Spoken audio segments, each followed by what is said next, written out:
স্বরাষ্ট্রমন্ত্রী সালাউদ্দিন আহমেদ বলেছেন, দেশ ও জনগণের জন্য বিএনপি রাজনীতি করে, কারণ দলটি জনগণের দ্বারা নির্বাচিত সরকার।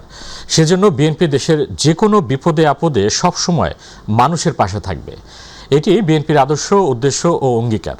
সকালে কক্সবাজারের পেকুয়া উপজেলা পরিষদ প্রাঙ্গণে গৃহহীন 100 পরিবারের মাঝে ঘরের সামগ্রী বিতরণ অনুষ্ঠানে গিয়ে তিনি এসব কথা বলেন। তিনি আরও বলেন, বন্যায় শুধু ঘরবাড়ি ক্ষতিগ্রস্ত হয়েছে তাদের নয়, কৃষকদেরও কৃষি উপকরণ, সার, বীজ, কীটনাশক দেওয়া হবে।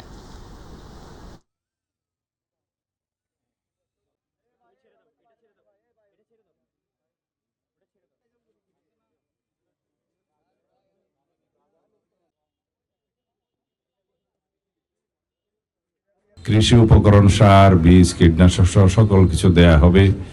যারা গবাদি পশু এবং মৎস্য চাষের লিপ্ত ছিলেন, যারা বন্যায় ক্ষতিগ্রস্ত হয়েছেন, তাদেরও আমরা জরিপ করে পরিসংখ্যান নিচ্ছি, তাদেরকেও সাহায্য সহযোগিতা করা হবে।